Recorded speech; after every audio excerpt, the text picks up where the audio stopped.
One major aspect of the day-to-day operational procedures for help desk technicians is dealing with users. Okay, now being a good technician requires two very basic skills, and you have to have these. All right, number one is technical ability. You need to understand how it works, it being a computer, and you need to understand how to locate the problem when the computer doesn't work properly. All right, that's the first skill, is technical ability. The second skill that you must have is the skill of understanding human nature. You need to understand how it works. Then you need to understand how to locate the problem when it's not working very well. So technical ability and the ability to kind of stand back and watch and understand and detect different aspects of human nature and deal with those as you go about your job of being a help desk technician. And this is, by the way, is going to go all the way through anything you do with computers, to the highest levels of programming, to the highest levels of administration, whether it be SQL Server, Oracle, whatever's going on. Okay, now soft skills are tested on the A+ exams because this is a very important aspect of the job. Now the questions are generally easy to answer correctly, right? You're not supposed to call your end users stupid. You're not supposed to ask your end users, if their mother dropped them when they were just an infant. You're not supposed to laugh at them for the silly, dumb, stupid things they'll do to their computers, okay? Now these answers are very easy to pick out correctly on the exam, but they're very, very hard to put into practice.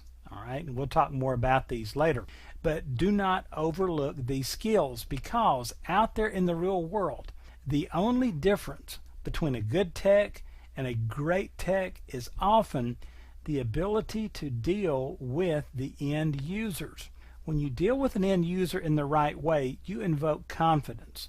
Have you ever written a piece of software or worked with somebody, and once they got the idea that this software was just a piece of junk, it doesn't matter what you do to the software, they're never going to like it. They've lost confidence in the software. Well, when you go out there and you deal with people in the proper way, you invoke confidence in them, because now while they're screaming and yelling and throwing obscenities at everybody, and you're just calm, cool, collected, you do your troubleshooting procedures, you find the problem, everybody has a nice chuckle, the sun sets beautifully, then maybe there's a shooting star just as the sun disappears, and everybody goes home happy.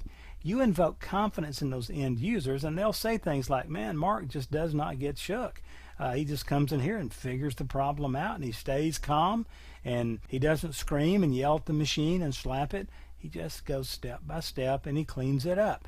These people start to trust you. It makes your job a lot easier. Once you get that trust with those people, then suddenly, you've probably seen this before, they think Mark is a computer guru, okay? And by invoking that trust and invoking that confidence in myself through these people, I have now earned, and this is a big one, the right to make a mistake. Have you ever made a mistake when people had confidence in you?